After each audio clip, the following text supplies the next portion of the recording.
अजित पवारांसंदर्भातली ही बातमी वेषांतर करून दिल्लीला गेल्याचा आरोप खोटा असल्याचं अजित पवार यांनी म्हटलंय।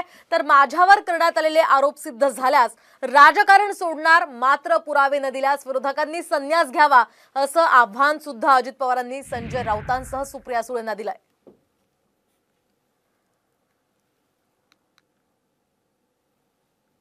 अजित पवार वेश बदलून दिल्लीला जायचे, दादांत खोटे आणि खुशाल काही पण बडबडतात।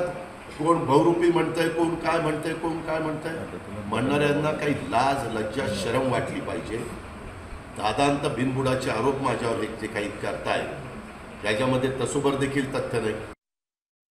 संसदेला आव्हान आहे, ते पाहावं, तपासावं आणि जे खरं असेल तर अजित पवार राजकारणात बाजूला जाईल, खरं नसेल तर ज्यांनी संसदेमध्ये कुठलाही पुरावा नसताना, कुठलाही काही खरी माहिती जाणून न घेता जे आरोप केलेले त्यांनी राजकारणात संन्यास घ्यावा।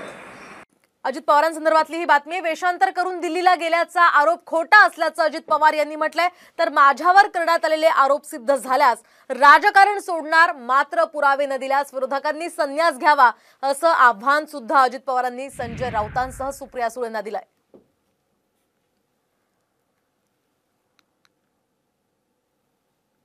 अजित पवार वेश बदलून दिल्लीला जायचे, दादांत खोटे आणि खुशाल काही पण बडबडतात। कोण बहुरूपी म्हणतंय, कोण काय म्हणतंय, कोण काय म्हणतंय। म्हणणाऱ्यांना काही लाज लज्जा शरम वाटली पाहिजे। दादांत बिनबुडाचे आरोप माझ्यावर जे काही करताय याच्यामध्ये तसोबर देखील तथ्य नाही। संसदेला आव्हान आहे, ते पाहावं, तपासावं आणि जे खरं असेल तर अजित पवार राजकारणात बाजूला जाईल, खरं नसेल तर ज्यांनी संसदेमध्ये कुठलाही पुरावा नसताना, कुठलाही काही खरी माहिती जाणून न घेता जे आरोप केलेले त्यांनी राजकारणात संन्यास घ्यावा। महाराष्ट्रातील सर्व बातम्यांचे विश्वासार्ह व्यासपीठ, सकाळच्या सर्व सोशल मीडिया प्लॅटफॉर्मला लाईक, फॉलो आणि सबस्क्राईब करा।